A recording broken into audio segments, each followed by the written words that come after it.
Hello, hello. Welcome to Grassroots Voices with Robin and Friends, where community and politics meet. I'm Robin. As you know, this is a Facebook Live that I share on Facebook. So it's going to take me a minute or two to share this episode. And then from there, we have to share the episode across various Facebook groups. It's about maybe 60 of them, I want to say. So it takes a few minutes to set this all up. So if you are watching on YouTube or watching the replay, just go ahead and forward maybe about 3 to 5 minutes, and then you'll get to the start of the show. So thank you for your patience. I'm going to get started right now. I'm going to share this to the Facebook Live, and then we will go from there. We're talking today, what is the future of Roe v. Wade? And we have some wonderful activists, advocates, people in the reproductive justice space who do this work every day, and they're going to give us an update about what exactly is happening, what should we be prepared for, and what we can do to let our voices be heard if we want to continue to see women's choice and reproductive rights as a reality in this country.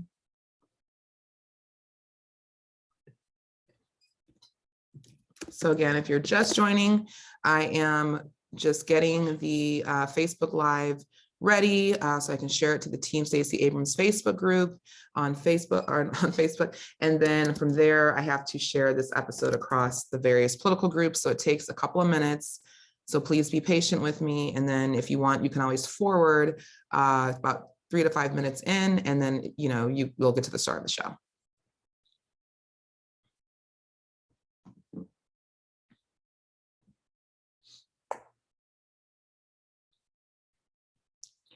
Hi, everyone. Hi, welcome to Grassroots Voices with Robin and Friends, where community and politics meet. I'm Robin. We will be starting the show in a couple of minutes. I have to go ahead and share this episode across the various Facebook groups, and that takes a couple of minutes. So if you're watching the replay, just go ahead and forward maybe 3 to 5 minutes in, and you'll see, you'll get to the start of the actual episode. But otherwise, if you're watching live, check the comments section. We have some information there about different groups that you can join. And then we're going to get started with the show in a couple of minutes. So again, thank you for joining me. If you can just give me a couple of minutes to get everything set up, then we'll get started. I have my phone here, and that's what I'm doing when you see me looking down here. I'm trying to share this across the various groups. So it takes a moment. So again, this episode, we're talking about Roe v. Wade. What is the future of Roe v. Wade? And we'll be joined by various advocates and activists in the reproductive justice space here in Georgia. And they're going to bring us up to date, let us know what we can potentially expect with some of the Supreme Court's upcoming rulings on a case out of Mississippi. And that could be the case that overturns Roe v. Wade. And then we're also going to find out what we can do to let our voices be heard on this issue if we want to continue to make sure women and people in general, but definitely women, obviously, but that anyone in this country has a choice and say in what happens to their body, what happens with their health care. So that's what we will be discussing today. So again, just give me a couple of minutes here, to share this episode across the various Facebook groups so people have an opportunity to hop on live and join us.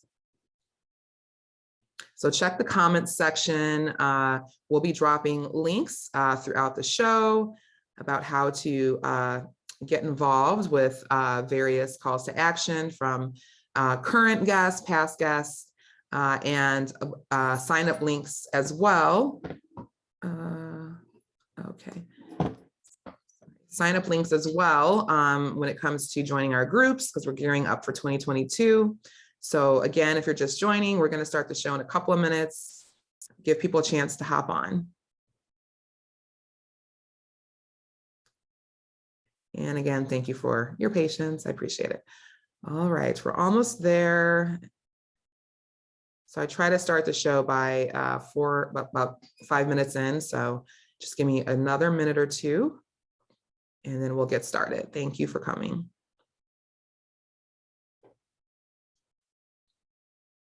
Thanks. Sorry, I have to wipe my camera. Okay, cool, thank you.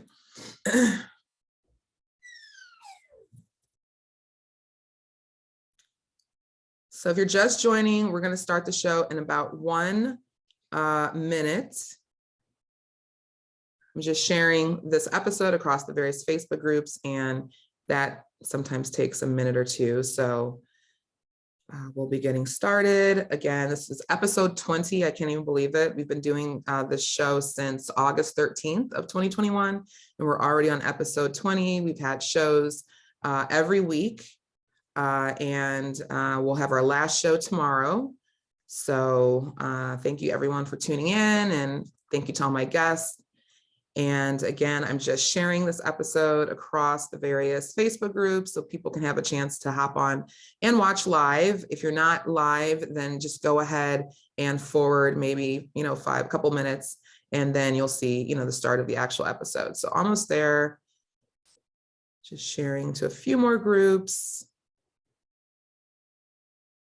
and then we will start the show.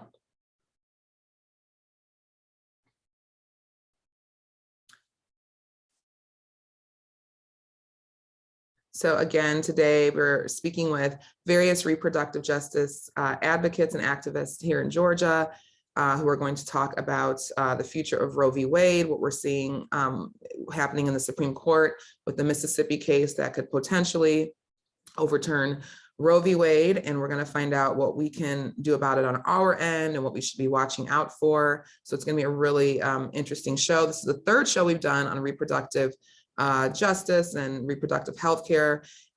We've also had Planned Parenthood Southeast board members and represented, and the communication director. That was a past episode. And we also spoke with some organizers who organized the March for Reproductive Justice here in Georgia. So it's great that we can have, end our series for this year, at least, with reproductive justice advocates and activists here in the state, and to hear what they're doing. A lot of creative coalition building and initiatives and things that they're doing. So we're going to get started in about 30 more seconds. I'm going to give people a chance to hop on, and then we're going to get going.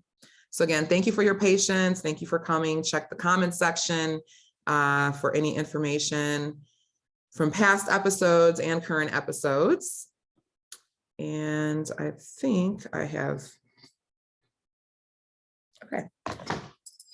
So, okay.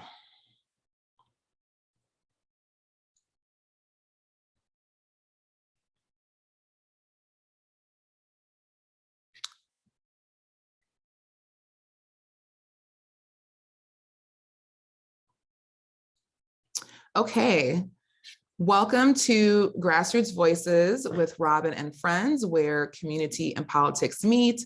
I'm Robin, the host of the show. I started this show August 13th of 2021, and I wanted a space to uplift the voices and elevate the work of so many change agents and people who are working every day in their communities to make positive change. And I wanted to have a space where people who want to support them, they could come and hear about some of their work, and then hopefully follow through with various calls to actions, and just to support the work that's already out there. So we're on episode 20. Tomorrow will be our last episode. So it's been such a journey. I can't believe we're already here, and there's so many more guests that I want to present to people going forward in 2022. So today we are going to be joined by various reproductive justice advocates, activists here in Georgia. They're going to share what's going on in regards to the Supreme Court case out of Mississippi that the Supreme Court is reviewing, and that could potentially be the case that could overturn Roe v. Wade. It's a very strong, real possibility, and we have to, kind of understand what's coming down the pipeline and what we can do about it, so we're not caught off guard, scrambling, and just find out various ways that we can support the reproductive justice movement. So it's going to be a really interesting show. I can't wait to share our guests who will be joining us today. And this show is streamed live from Team Stacey Abrams Grassroots. It was a group I founded at the top of 2020. It's had various names, but this is the name as of now, and it will change again in 2022. But if you haven't had a chance, please join us. I actually have to update this photo because we're now approaching 24,000 members, and it's a fabulous group. We post a lot of great information in there, calls to action, etc. So please join, check the comment section, and join our group and share it with others. And we're going to start the show with a few videos that came out this week. I like to, just kind of highlight them in case you missed them. The first came from Lauren Groh-Wargo's Twitter account. She is the she's the CEO of Fair Fight. I'm not sure if she's still the CEO or if she's just officially transitioned into Stacey Abrams' campaign manager, but she shared this video a couple of days ago, and I wanted to share it with all of you.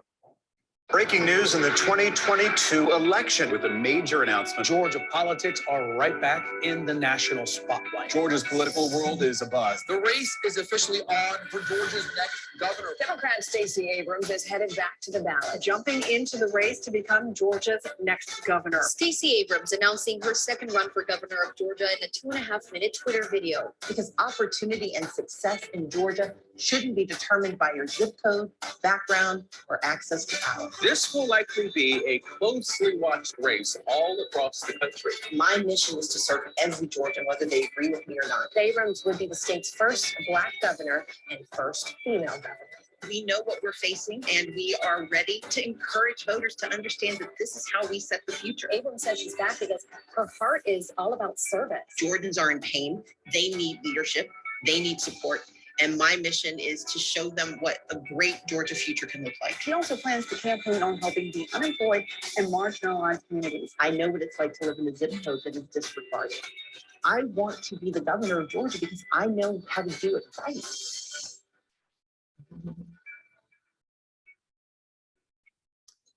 Awesome. We've been waiting so long to find out if she's going to announce. Well, a lot of people, figured she might run for governor again, or it was a good chance, but excuse me, we're waiting for the announcement. So glad we can go into the holidays in 2022, already knowing what's going on. And we have our roadmap. Another thing that I just feel like people don't say enough is that when Stacey Abrams wins, she will be the first Black woman to ever be governor in the history of the United States of America. So it's not just Georgia, but it's in the history of the United States of America, first Black woman governor.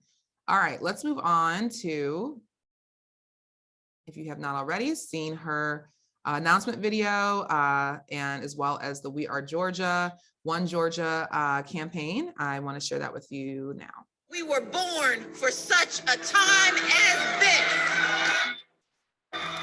We are the product of a rich and complicated history. We have inherited a legacy of justice. And are ready to leave. We were made for this moment. In this state. With these voices. With our votes. We declare that poverty is immoral. That we deserve a quality education. Access to healthcare. And equal pay for equal work. We declare that families belong together. That we have the right to bear arms. And the right to safe communities. We declare that love is love. And that our future should be limitless. We are dreamers. We are doers. We are teachers. We are workers. Volunteers. Organizers. Seniors. Immigrants. Activists. Veterans. Resistors. Organizers. Immigrants. Veterans. Nurses. Progressives. Resistors. Immigrants. Students. First timers. We are here. We're ready.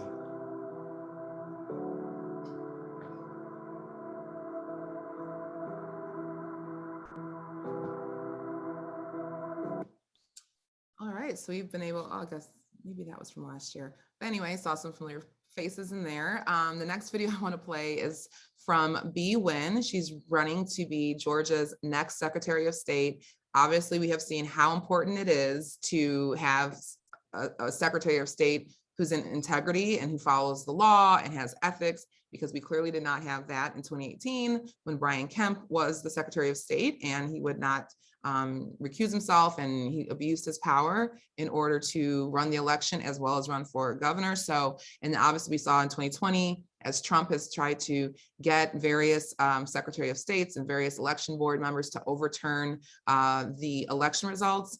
It's so important that we have someone solid who knows what they're doing and who is in integrity, and Bee Nguyen is that person. So let's listen to her video, and then we're going to start the show as far as our guest and the interviews coming up. Thanks for your patience. Every person deserves to have their voice heard in our democracy. Early on, I learned that the system doesn't treat everybody fairly, and I had to use my voice to support others. My name is Bee Nguyen, and I'm the daughter of refugees who came to our country with nothing but the possibility of the American dream. My 4 sisters and I didn't have a lot growing up, but my parents put a roof over our head and gave us the gifts of love and resiliency. I know what we can achieve when we have access to good schools, safe homes, and strong communities. Every Georgian should have the same chances I did. When I began my career in public schools, I met students like Dia who couldn't dream of tomorrow because every single day was uncertain. We imagine a Georgia where the color of our skin or the places we live don't determine our destinies. I took that vision to the streets, to the ballot box, and to the Georgia State Capitol, where I strengthened protections for victims of domestic violence, fought against the hate directed towards our communities, and defended our sacred, most fundamental right to vote. We show the power we have when Georgians come together. Republicans have done everything in their power to silence the voices of voters who chose an America that works for all of us and not just some of us. But we will not allow anyone to stand in the way of our right to a free and fair democracy. I'm Bee Nguyen, and I'm running to be your next Secretary of State.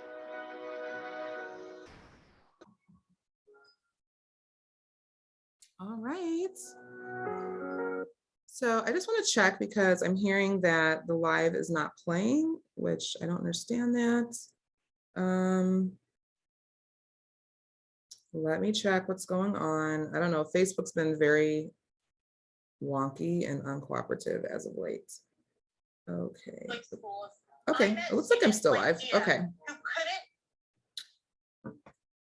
Kimi just text me. It looks like I'm still live on my end, so I'm not sure what's going on. We're gonna, let's try to continue. All right, so let's see here. Okay. So today, in this episode, we are discussing the future of Roe v. Wade, the anti-abortion laws across the US that we're seeing pop up, and what we can do to support the reproductive justice movement. And I'm joined by 3 powerhouse advocates today here in Georgia. I'm very excited to introduce you to Roula AbiSamra. She's the state campaign manager with Amplify Georgia, a collaborative of 7 organizations who work intersectionally to protect and expand access to abortion and reproductive justice in Georgia. Roula is the eldest daughter of Lebanese immigrants who settled in New Orleans, and she's passionate about the resilience and creativity of Southern people of color. Me too as well. Roula has worked with advancing new standards in reproductive health at the University of California and with the National Asian Pacific American Women's Forum in Georgia. And she was a founding board member of Access Reproductive Care Southeast, which directly supports people seeking abortions in the South. And she holds a bachelor's in political science and a master's in public health from Emory University. And she was a Cora Align Generative Fellow in 2015-2016. And I am just going to check real quick because I just want to make sure, okay, it's back. Make sure we're still live. My other guest is Christian Adams. She's a Black woman raised in rural North Carolina with a real life understanding of social and organizational change that is grounded in social work best practices. She works for Access Reproductive Care Southeast as their program manager, working to increase education about abortion access by introducing ARC Southeast to individuals looking to get involved in the reproductive justice movement. Christian has over 16 years of work experience, which includes program implementation, community organizing, group facilitation, and clinical therapy. She's an alumni of the 2020 statewide Georgia Women's Policy Institute Fellows Program and an alumni of the 2021 Rockwood Leadership Institute Fellows Program. Christian firmly believes that implementation of reproductive justice into all social justice movements will lead us to equity for all marginalized communities. In her free time, Christian enjoys traveling, being a nana to her grandchildren, and cultivating unity by loving and encouraging others. Okay. All right, just making sure, just getting notes that the live is kind of wonky. So just please hang in there with me. And if there's any issues, just leave them in the comments and I will get them from Kimi, my production assistant. And last but not least, we have Reverend Kenyetta Chinwe. She's a Black queer woman of Caribbean heritage. She's a Florida native who has resided in Atlanta for the last 22 years. As the daughter, granddaughter, and niece of generations of Pentecostal Christian ministers, she's been immersed in a faith community since birth.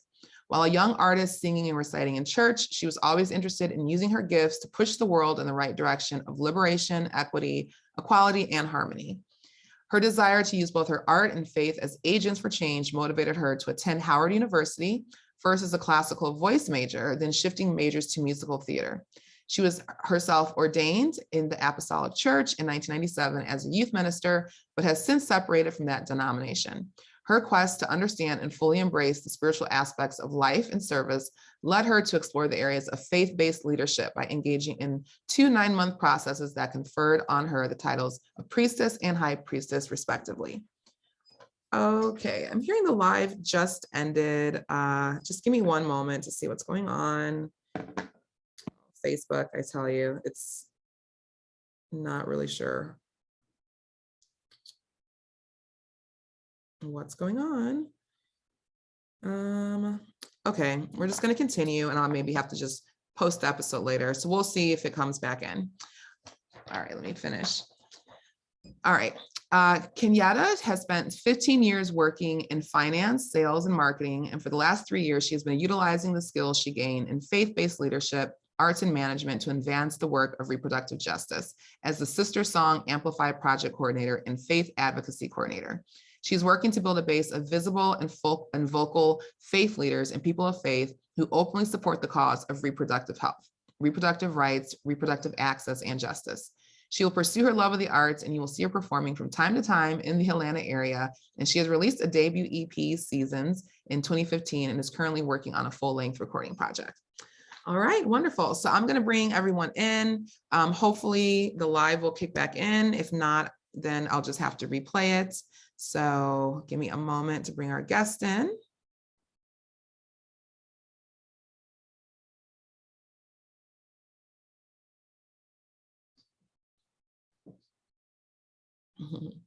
Hi, everyone.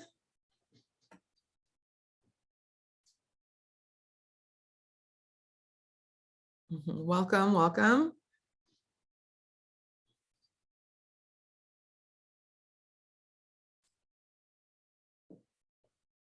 Founding board member of Access. Sorry, okay. Hi, everyone, welcome.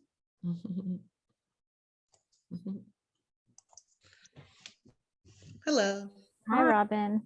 So welcome to Grassroots Voices. Thank you so much for joining me. Facebook is being weird today, so I'm hoping that the live, I don't know if the signal is going in and out, but either way, you know, I always record it and repost the episode anyway on YouTube and around Facebook. So again, thank you so much for joining me and taking the time, because I know all of you are, you know, extremely busy and really in the trenches right now in regards to everything that's happening at the Supreme Court level. And so I wanted to just bring all of you here, you know, to have a conversation about what we're seeing with this, the Mississippi case, and what you all think in regards to the future of Roe v. Wade and how people can get involved and what we can do to make sure that we people continue to have access to reproductive health care.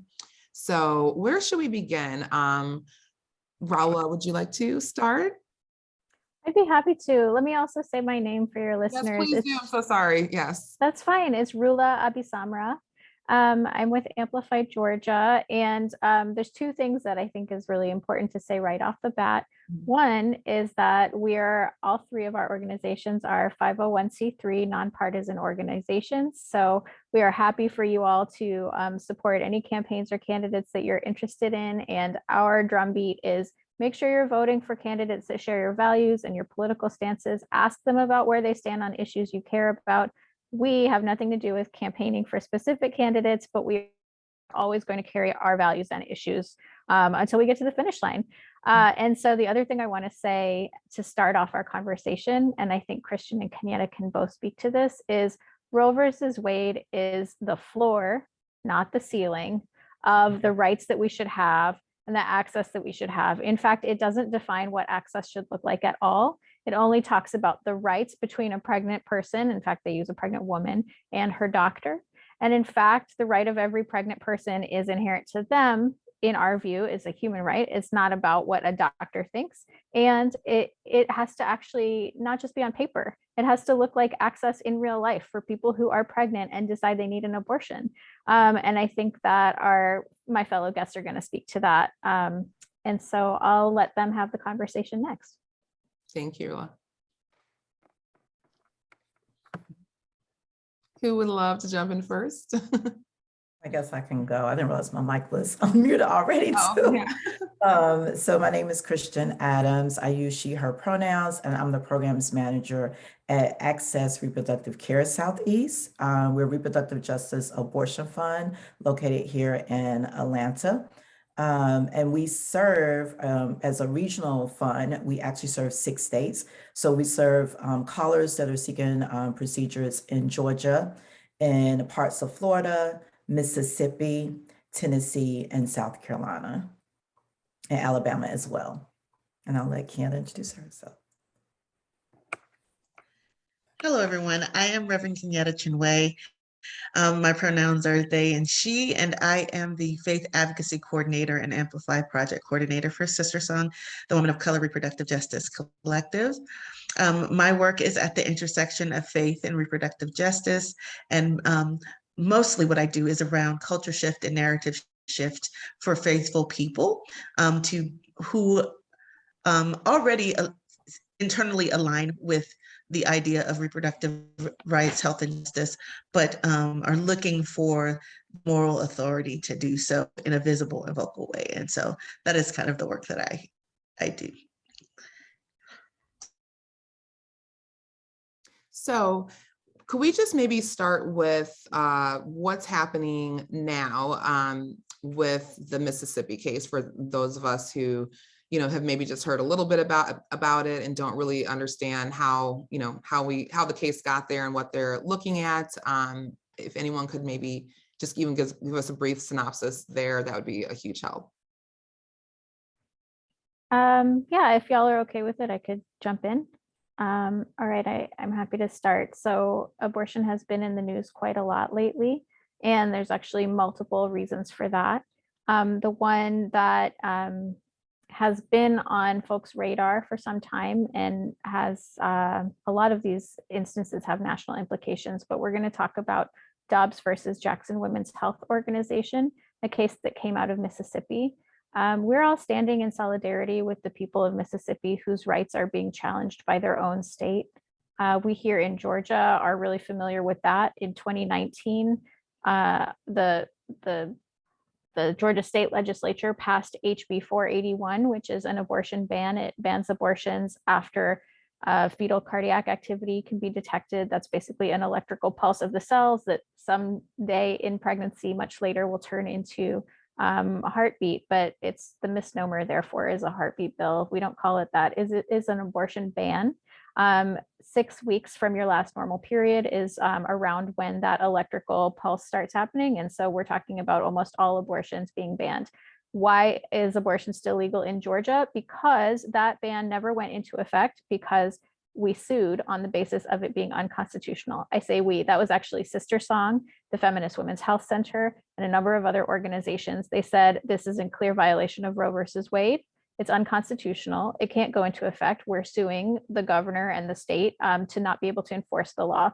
So that immediately a judge said, yeah, while the case goes through the stages of a lawsuit, we are going to put the ban on hold from being enforced. So it's never gone into effect in Georgia. However, Mississippi, in a really similar circumstance, they have passed several abortion bans. The one in particular that has been lifted up to several appeals and to the Supreme Court is a 15-week abortion ban. So actually, there is no current abortion provider in Mississippi that goes beyond 15 weeks of pregnancy. That's just the reality of what providers are there. So it doesn't actually impact actual abortions in Mississippi. But what it does mean is that if it's allowed to stand, it is saying Roe versus Wade, the framework from the Supreme Court that since 1973 has said you cannot ban abortion in the second trimester. We're saying, well, it's fine that that the law in word goes against what the Supreme Court said. So the framework of Roe versus Wade basically broke it up into 3 trimesters and said in the first trimester, states cannot ban or restrict abortions, period. We already have seen many states with hundreds of different small restrictions chipping away at that by restricting abortion even in the first trimester. But so far, what it says is you can't ban or restrict abortion in the first trimester. You can't ban it in the second trimester, although you can restrict it.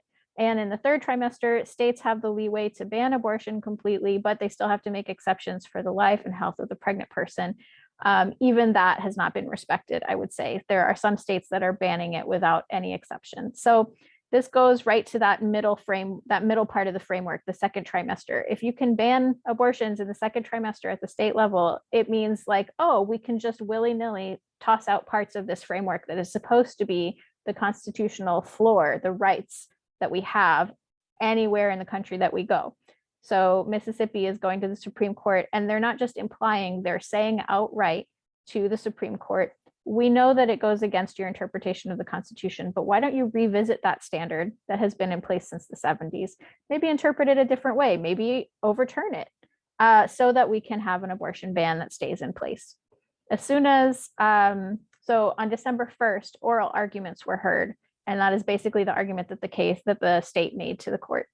They won't make a decision on that case until June or July of 2022, most likely, so about 6 months from now. And if they make that decision, when they make that decision, as soon as it is announced, it will have implications for, does that mean that the Mississippi abortion ban can stand? If they allow it to stand, are they going to allow other states' abortion bans to stand? We here in Georgia, we still have our abortion ban case. Let me see, a federal court already found it unconstitutional and said it's not allowed to go into effect because it goes against the Constitution. The state then said, no, we're going to appeal it. We're going to defend this law. We want to see it go into practice. And so the appeals court said, well, hang on, isn't there a case coming from Mississippi that sounds a lot like this? Wouldn't it impact the arguments from both sides? Both sides said, yes, it would. So the appeals court judge says, well, I'm going to wait to make a decision until we hear what the Supreme Court says. So now explicitly our fates are tied to the fate of the Mississippi law and the Mississippi abortion patients' rights. I hope that starts to show how we're all linked together in this moment. Interesting. And then it's interesting because it's all these southern states. Maybe can we even just, because I know Roula, in your bio, how you were saying just being passionate about the resilience and creativity of Southern people of color. And I feel the same way. I'm from Illinois, but I've lived here for about 8 years. And and maybe it's the timing, I don't know, but I just think Georgia, so many different intersectional movements and causes and things that are happening. I'm just so inspired by so many Southerners and people of color in the political space. Maybe could we talk a little bit about Sistersong and the work you all are doing, and how do you think, Kenyetta, that this Mississippi case and what's happening, how is that going to impact your work, on a day-to-day and the women and the people that you serve? Well, thank you for having me. And first of all, as Roula just lovely set out, our fates are definitely directly tied to the decision that will come from the Supreme Court. in 2022. We were the lead plaintiff on the case that is actually sitting in our current appellate court. And so what made that groundbreaking is that for the first time, as a non-service provider, but as an advocacy group, we were allowed to actually bring a case against the state because of the people that we actually work for and represent at Sistersong, which are women of color across the country, but specifically in Georgia. And so I think the way that this case is going to affect us is going to directly affect the base of women of women and people who can be pregnant that we work for and with in the state. We are the ones who are disproportionately, across the country, disproportionately affected by abortion bans. That is women of color, people of color, poor people, Indigenous people, Black people. These are the people who are most affected when restrictive and egregious abortion bans go in place. And especially in southern states that are already vitally struggling with maternal mortality rates, abortion bans in and of themselves create a dynamic where the population that is already being least considered in terms of issues around being believed in their healthcare experience are going to be even more disbelieved because of the fear that will be hanging over physicians' heads about, making decisions that could impact them. And so these abortion bans are not just going to affect people who are seeking abortions, but it's going to affect reproductive health care across the board. And how it will affect my work directly, well, I think it already is. The fact of the matter is that we know that religious narratives have been the driver for decades around this concept of restricting abortion access. And so the work that I do in the world is to counter that narrative, to amplify the voices of faithful people who actually do stand in support of reproductive rights, health, and justice. The statistics bear out that there are more faithful people who believe in bodily autonomy and who believe in reproductive rights than are not. It's just those voices are not the ones that are often heard, and the counter argument is the one that is actually more heard, and which has been the driver behind the quote unquote moral reasoning around these abortion bans. And so my work from now until the end, until we reach victory, as Roula said, is to amplify the voices of faithful people, to make space for faithful people who believe in reproductive rights, health, and justice, and to offer a counter narrative for our policy and lawmakers so that they don't feel in a stranglehold around the religious narrative that often pressures them to make decisions about laws that are actually not in anybody's best interest.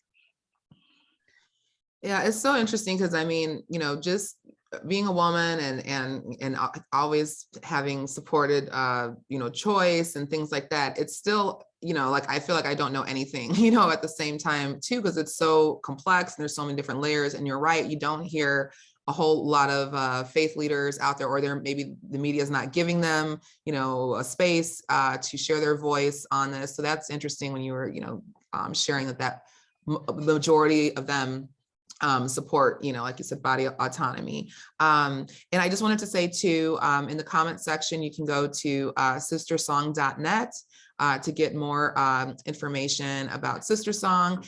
And I wanted to ask Christian, I know when I was reading your bio and you were saying that you firmly believe that implementation of reproductive justice into all social justice movements will lead us to equity for all marginalized communities. I love that. Could you just talk maybe a little bit more about that statement and how you arrived to that statement and what that could look like? Yeah, sure. Well, thank you again for having me here. So that statement, when I say the implementation of RJ, because RJ is literally a framework that was created by 12 Black women that actually brings and talks about our reproductive rights and health along with social justice, right? So being able to actually talk about the intersections at which Black, Brown, Indigenous folks, POC folks live. So those multiple layers, not just looking at the opportunity of choice, because we don't have choice anyway, right? Simply because we are marginalized folks and people. So when birthing folks are literally trying to access abortion care, there's so many different barriers and folks don't look at that. And so that those individual barriers, talking about someone being able to get transportation, like right now at ARC Southeast, we're having to support folks, callers that are trying to get their procedures that cannot access abortion in Texas because of the ban that went into place. In addition to that, you have folks in Mississippi because Jackson Women's Health Organization is overrun because folks are coming into Jackson for abortions, that now there's additional folks trying to come to Georgia where there's more abortion clinics, right? So really looking at that practical support, the logistical support, often folks can't even get transportation to get to their procedures. So what ARC Southeast does is we help to eliminate those barriers. We provide direct funding to folks to help with their procedures, to be able to actually get logistical support. So maybe it's transportation, maybe it's a hotel stay, maybe it's someone meeting them at a clinic to sign them in. We have volunteers that do that that are amazing. We have called those our practical support volunteers. But the reason why I think reproductive justice is the way to actually have equity across all social justice movements is because, again, it literally looks at the intersections at which marginalized and folks we live for Black, Indigenous, and Brown communities, instead of just looking at one aspect. When you look at one aspect, you miss so many other things that are impacting, and many of those things are the very barriers that we're trying to eliminate across the movement when we're talking about abortion access versus choice to abortion services. I absolutely concur with you, Christian. I mean, it just seems so cruel because, I mean, that's already a tough time for a person. And then all these, structural inequities that are already present, in their day-to-day life, it just seems like just so cruel to put those extra barriers on people, especially in regards to their, their body and their health. And yeah. Okay. I did want to ask, Roula, I know you were talking about how important it is. I think when we were, preparing for the show about a month or two ago, about how important it is for people to share their stories or their personal stories, whether they've supported someone, who's needed access to abortion, or if someone has experienced, or just kind of shedding light, because I think it was 1 in 4 women have had an abortion. So, if it's not you, it's someone you definitely know, or that someone you've come in contact with. But could you just talk a little bit about why that's so important and how that can transform, people and the topic?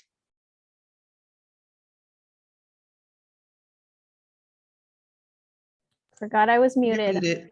Thank you. That's a really good question. And I think the answer can be complex. It is not easy up about experiences that we've had that are popularly stigmatized, or that people think, I don't know anyone who's had an abortion. That's exactly the kind of vacuum of awareness that perpetuates silence, right? If you don't hear about folks' abortion stories, you're going to think that you don't know anyone who's had an abortion. Then that vacuum gets filled by stories, maybe stories in the media, TV narratives, could be political narratives, a lot of stories that are often not informed by the people who had abortions. Therefore, then you think, well, everyone who's had an abortion, their story is like this, or they're that person. It's not someone I know. So we end up with this like reinforcing sort of like a vicious cycle of stigma, which is really just, I would say stigma is a jargon word for a shared societal sense that the thing we're talking about is not a good thing. And actually what we know is abortion is a really good thing in people's lives. People need an abortion. They experience 97% of people who have an abortion experience relief as their overwhelming majority emotion after they have an abortion. And that is mostly, I think, because it's really stressful to be pregnant when you know you cannot be. And that, you know, having an abortion doesn't fix all the other things that might be going on. It does not necessarily come with uncomplicated emotions, but it is a really vital piece of healthcare that we need to be able to choose for ourselves. And the more it stays under wraps in silence, the more, number one, people will think, I don't know anybody who's had an abortion. It's not very important. There must just be a handful of people out there who need it, and I'm sure they'll figure something out. So it reduces our compassion for people, and it reduces our understanding and appreciation of how important it is to be able to access abortions. Number two, it means that people who have had abortions also feel alone. I can't tell you the number of times that I have a friend who says they're confiding in me about their story, and they said, but don't tell anybody else that we know. And somebody else they know has done the same thing. And I'm like, I wish that the two of you could at least know that you have each other. I think that's just like a real persistent issue. And yes, like 1 in 4 people who can get pregnant or identifies as a woman, the research has been done on women only, 1 in 4 women is going to have an abortion sometime in their lifetime. That's super normal. It's super normal. And so Amplify's sort of unofficial slogan is abortion is okay. It doesn't need to be the best thing that ever happened to you, but it's also just got to be okay. Everyone's got to be like living and letting us live. And so we had an abortion speak out on December 1st because it was really important to us on the day of oral arguments at the Supreme Court. And the news is going to be covering the judges and the politicians and the protests. It was really important to us that in this moment, when we know decision makers so often don't consult the people who have had personal experiences of abortion, that those voices are lifted up somewhere. And so ARC Southeast, Sistersong, and many other organizations were part of supporting storytellers who were ready to share outside of our own US Court of Appeals here in Atlanta, where that abortion case from Atlanta, from Georgia, is being heard, that their voices matter. And to that, I was gonna say, yeah, Christian, yeah, feel free to, jump in. Yeah, I love that Roula kept talking about 1 out of 4 women have an abortion. And literally what I don't think folks also realize is like 77% of our callers through ARC Southeast are already parents. I mean, actually, I'm a parent. I've had an abortion. I have 4 children. So like I literally went to Mississippi and we had an event, part of the December 1st rallies that She Wrote and Mississippi in Action are on the ground grassroots organizations that organized this whole rally. And I got to tell my abortion story. So yes, like everybody you know knows someone that's had an abortion, and abortion is healthcare. And really what I think that we also need to be making sure that our viewers know is that there are at least 87% of the folks that contact us for abortion procedures that are uninsured or are on Medicaid. And we live in states, because I live in Georgia, and most of the folks that we serve across our regional states live in states that also didn't expand Medicaid abortion and Medicaid services for our for folks that need health care. So it's like, you're going to ban abortion, but then you also won't make sure that people have health care, right? So like, what are you saying when you're really talking about not providing access, but then also continuing to put people further to the margins, where we're continuing to have to really think about what does that mean for our overall well-being and our overall needs being met, and for bodily autonomy over our own bodies. Thank you for sharing. And I just want to say that in terms of abortion storytelling, and truthfully storytelling at all, I am a person who believes that story is sacred. Stories are what make us human. And the fact of the matter is the more that we can tell the stories of our lives, the less we become other. And the fact of the matter is I just want your viewers to know that you definitely not only know, you definitely love someone who's had an abortion. And imagine the fact that this person in your life whom you actually love is making the hardest decision about their life in a silo because they're scared of the judgment or the the stigma that comes along with them having to make this decision in their lives. The fact of the matter is when we tell stories, people get to step fully into their humanity. And then we as the listening audience no longer get to paint them as a concept, and they become real. And when people become real, then we can make policies for real people. What is happening in our policymaking in this country for a long time now is that we're making policies around concepts and not the people whose lives are actually being affected by those laws. And so storytelling is important because that takes it from the realm of conceptual and brings it really down into who a real human impact. And then you as the voter have to say, am I comfortable voting for a person who would make a law that hurts somebody that I love? And it's not just an ephemeral thing anymore. So that is one of the things that I really think is important about storytelling. And what is beautiful and bountiful about the reproductive justice framework, because one of the first things that I learned when I came into this movement was that we lead with our own stories, because that is how we connect with people. And this framework is like Christian said, is to me the framework that is rooted in all of the liberation work that we do, because the 4 tenets of reproductive justice, and I'll just say them really quickly for your audience, are the right to not have a child, the right to have a child, the right to parent the children that you have in safe, sustainable communities, free from interpersonal and state-sanctioned violence, and bodily autonomy. In those 4 tenets live all of the other things that we're working for as a society to make it a better place. When you think about, especially that 3rd tenet, safe, sustainable communities means environmental justice. It means labor justice.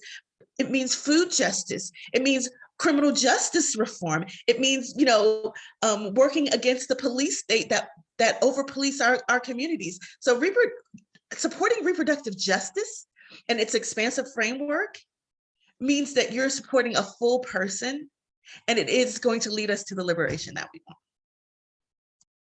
That was beautiful. Thank you so much. Yes, thank you. Amen. And it kind of goes into my next question I wanted to ask all of you. What are you just seeing and hearing as far as the clients and the communities that you're serving? What are some of the feelings or experiences that people are having while all these cases are kind of up in the air, and while they're also trying to make their own decisions regarding their body? Well, I can start if nobody minds. There is definitely, for the people that I work with and what I'm hearing, there is definitely an overlap of fear and resilience. And what I mean by that is that the very real outcome of Roe v. Wade being overturned, considering who currently sits on our Supreme Court, is there. And so people are very aware of that. But while simultaneously being aware of that being a possible outcome and a possible reality, there is this resilience among the church folks that I'm dealing with and the spiritual and faithful people that I'm dealing with, of what are we going to do to take care of our people? Because the fact of the matter is regardless of what the law says, people are still going to need what they need, and how are we going to do that, and how we're going to make sure that we take care of those people. And that is the thing.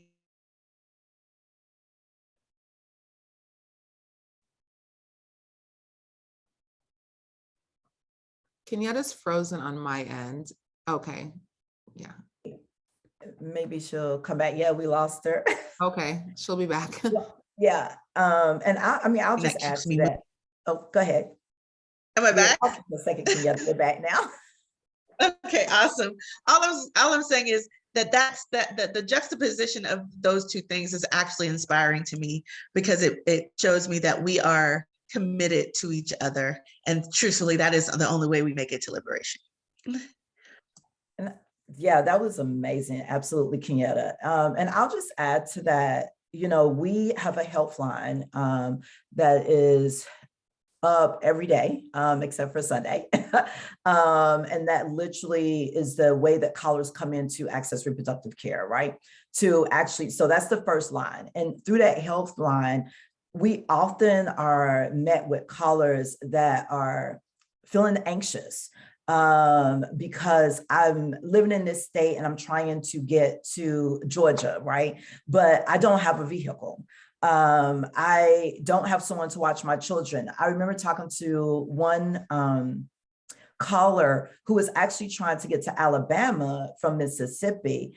And the anxiety that you can hear in her voice was just unbelievable, unimaginable. And I really truly like trying to empathize with them, but also show compassion, but also trying to help them to think about what that's like to show up to this clinic, because one, she had never been to a clinic outside of Mississippi, right? So really not knowing what that was going to look like was in her mind. She was asking, all the questions about, is it going to be the same way? Are the services the same? But really just trying to reassure our callers is a lot of the work that our Healthline staff has to do, but also then trying to make sure that they help them navigate those pieces again around those barriers. So how do we make sure that she's able to get there the night before, because her procedure was like 8 something in the morning. And we knew that she couldn't be there that morning of trying to get her there via bus, right? So, and then now here's this woman that has to literally get on a bus to travel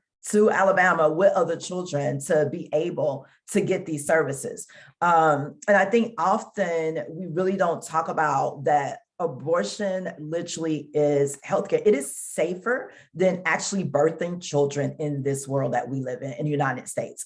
I can tell you that because literally I didn't almost die from having my abortion, but I almost died from birthing 2 of my children within regular hospitals within the US, right? So when we're talking about the impact of what that has for callers and what they're feeling with, it is so much anxiety. And so our Healthline really, really, really works really hard. And I will give a call to action to say that folks should literally think about, as they're donating to RJORs, like also donate to your local abortion providers, your local abortion funds as well, and independent clinics, because independent clinics provide at least 95% of the procedures for abortions across the states, that particularly in the Southeast. So really want to lift up those indie clinics and our abortion funds as well. Thank you, Christian. I'm so glad you got to talk about the experience for folks who are in the process of looking for abortion care. And that reminds me of, in 2019, ARC, as well as Feminist Women's Health Center, said, after that abortion ban passed, and we were trying really hard to let people know it has not gone into effect. The courts have stopped it for now. But even, in the months after, up till 6 months after that initial passage of the ban, folks would call and say, do I need to cancel my appointment? Do I have to go to another state? Is all of this canceled? Or they would come into the clinic and they'd be like, is this legal? Like, I'm here because I have to be here, but what's going to happen to me? So I think the fear cannot help but impact the experience overall. We know that, going through a stressful time when you are also having medical care can impact like how long it takes for you to recover, how well you feel supported socially to go back to your everyday life. So that impact is really real. The other one, I can just say from Amplify Georgia's point of view, we do a lot of connecting our partners and our partners' community members to each other, and connecting new community members to what they can do in the current moment. And we have heard a lot of questions like, just what even is going on? What are the implications and what can we do? And I have to say, it is a lot to keep up with everything, all of the developments that have come, both from the Texas ban going into effect, the Mississippi ban going to the Supreme Court, additional other litigation from other states that people haven't even heard of, and the abortion ban that's being litigated in Georgia. There's just a lot to keep up with. And I often can't write all the emails I want to write, explaining all the explainers I want to write. But we are trying to keep in close touch with our supporters and our campaign followers.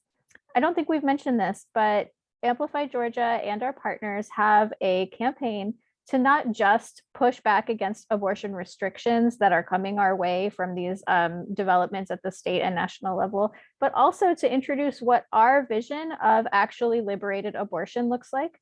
Because even without that 481, the 6-week abortion ban, we had a dozen other restrictions passed in Georgia in the dozen years prior to that. And abortion is already heavily restricted in Georgia, not because it's medically necessary to do so. So we have a lot of work to do to undo those restrictions and actually make abortion access real in the current state, even if we don't get any new restrictions. So I'm talking about, you can join our campaign for the Reproductive Freedom Act to help us move it forward, talk to your neighbors. And this is where your story comes in, whether or not you have had an abortion, talking to people in your family and your neighbors and your friends about, why are you a supporter of abortion rights and access? There's a story in that too for every one of us. And so that actually can be really transformative.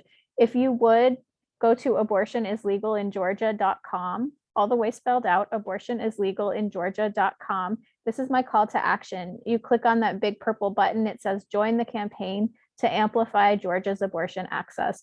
That is where you can sign up to hear from our campaigns. Sistersong is part of this work. ARC Southeast is part of this work. Several other partners, the Feminist Women's Health Center, the National Asian Pacific American Women's Forum, URGE, Unite for Reproductive and Gender Equity, and the New Georgia Project, all of those, and Spark Reproductive Justice Now. We're all working together to move this work forward because we can't just always be on the defensive. We're trying to put out there what we really want to see. So again, sign up to hear from our partners, hear from our campaigns, and you'll actually get to know in closer contact, what is the latest development? What does that mean? And what can we be doing right now to move this stuff forward, not just fight back all the time on our back feet. And the last thing I wanted to say is if you go to abortionislegalingeorgia.com, you'll also be able to find information for how to volunteer with ARC Southeast, information for all the partner organizations you might want to advocate with. And if you're someone who's looking for an abortion provider, you can find providers there. So it's hopefully going to be like a one-stop shop to find the advocates and the clinical resources. Yes, thank you for sharing all of those calls to action. And I'm happy to hear all these organizations are, continuing to work together. Christian and Kenyetta, did you have any last words or calls to action or just anything you want people to know? I do have a call to action, and I'm going to try to get it in before my internet goes out again. But I just put in the chat, Just Faith for a Just World is a statement for progressive people of faith. And it is a world envisioned through 7 lanes of faith advocacy. And it was created as a collective vision from faith organizers from across the region. And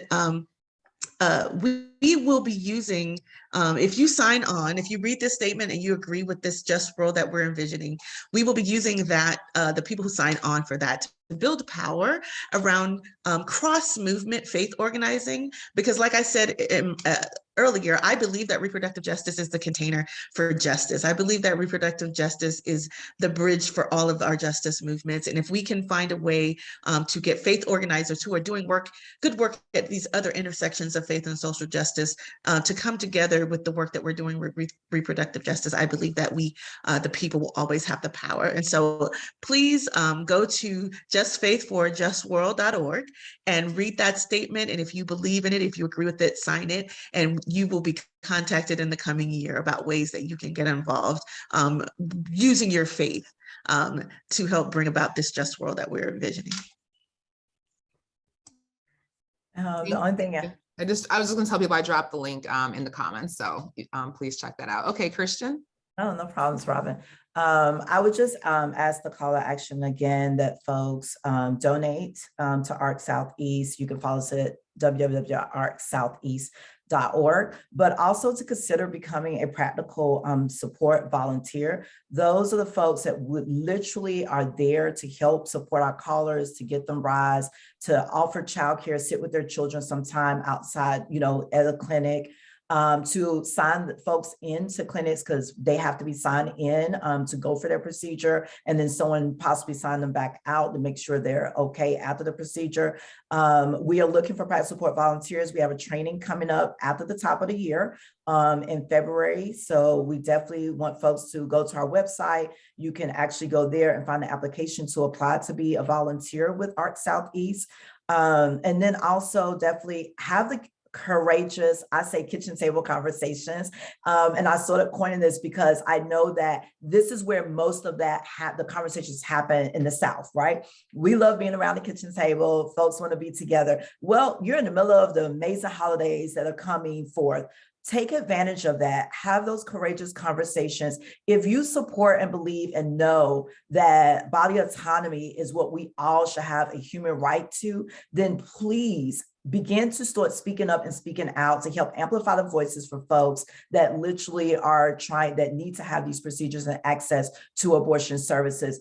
That is my call to action. Like, we all start talking about it, then we can actually get rid of the low noise that's in the background. Thank you so much for all that you all are doing and all of your organizations, and for taking the time just to speak with everyone today. And hopefully, we can have you all come back sometime next year, maybe, either before or maybe after the, whatever the ruling that comes down in the summer. But please don't hesitate, to contact me or share, any information in our Facebook groups. And we're going to continue to share, calls to action, as well as the websites, for all of your organizations going forward. Thank you, Robin. It's been really great to connect with you here. Yes, and thank you really for bringing Christian in and Kenyetta in. I really appreciate, and it was a great discussion, and I could probably ask so many more questions, but I know you all have next time. Yeah, yes. Exactly. So thanks again. I really appreciate it. Have a great evening. You too. Take care. Bye, everyone. Okay, bye-bye.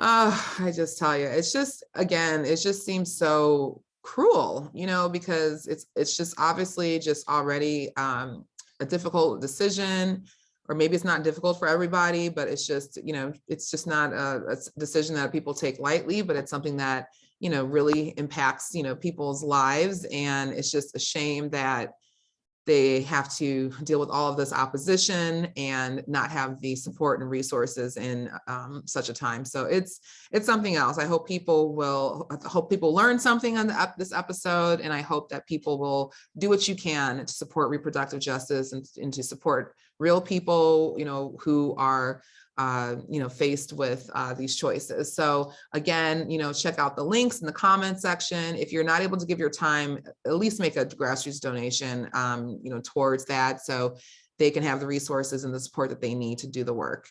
Okay, so we're going to shift gears back to the rest of the show.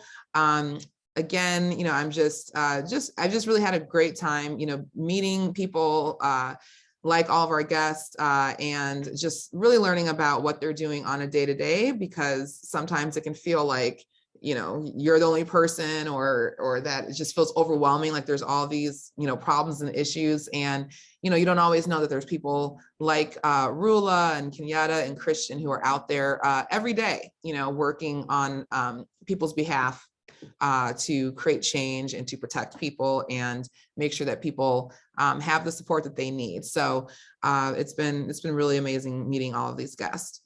Okay, so now we're going to shift gears back to the rest of the show. As you know, Stacey Abrams is running for governor. If you have not visited her website already, please go to stacyabrams.com, sign up for the email notifications and updates. If you haven't yet, please donate some kind of grassroots donation. It could be $3 or $2, $5, whatever. Become a founding donor and get involved as early as you can. That's always more helpful for a campaign. So we're super excited. We're going to have future shows and calls to actions and things like that. So just stay tuned. But we're super excited again that she has announced her run, and we really feel good about it because Georgia definitely has the numbers, but of course we have to deal with voter suppression and abuse of power and things like that. But the spirit, I feel like, is there, and people are ready and they're super excited, and it's still very early, so it's great. It's a great feeling. Also, we're supporting Beto O'Rourke and his run for governor in Texas. Again, Beto's organization, Powered by the People, they have been registering voters like crazy over the last year or two, and they're in the hundreds of thousands as far as the people they've registered. So we're pulling for Texas, we're pulling for Georgia. We're all about these battleground states as well, especially the Sun Belt battleground states like Texas and Georgia, Arizona, and then of course, Florida and North Carolina are doing their thing too. So we, again, will be supporting definitely Stacey and Beto, and seeing what we can do to make sure that Texas flips blue this year.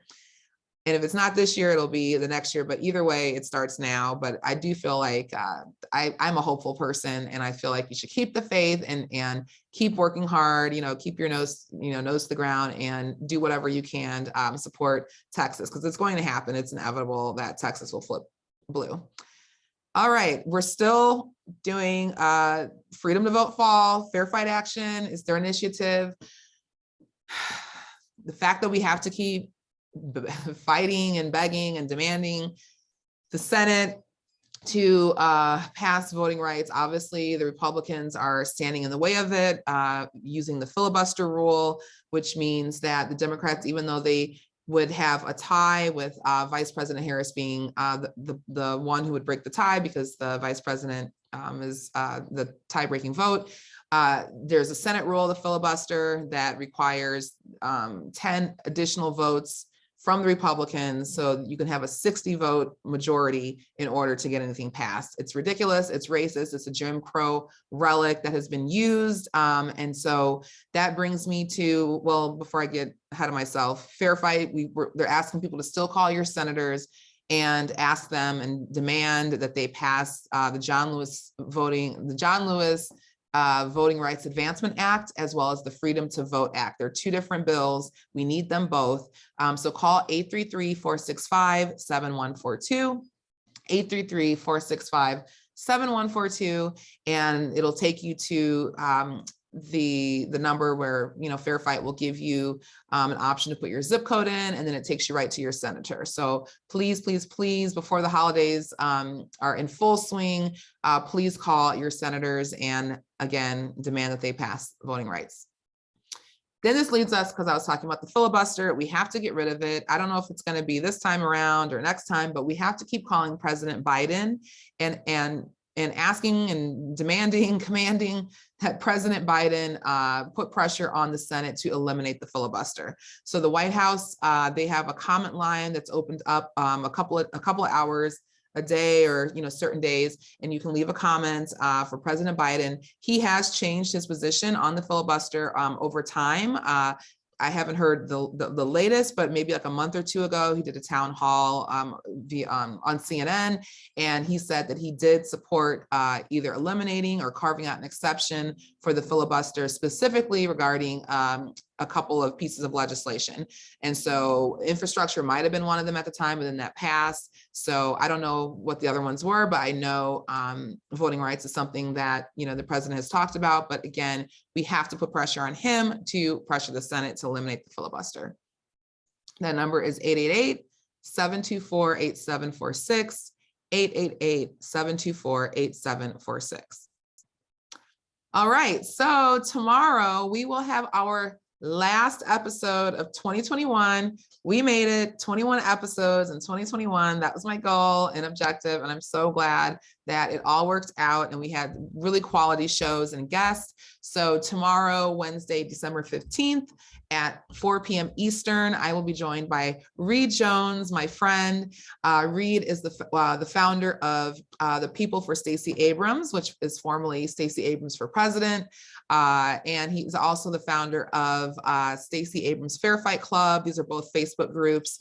And Reed had reached out to me over a year ago, and because I started Team Stacey Abrams Grassroots and Team Georgia Blue. And he said, we should join forces. And we did. And I'm so thankful for it. And I just really love Reed and appreciate his friendship. And, just as a colleague in this social media, this Facebook community era, that we're in. And so we're going to talk all things Stacey Abrams tomorrow.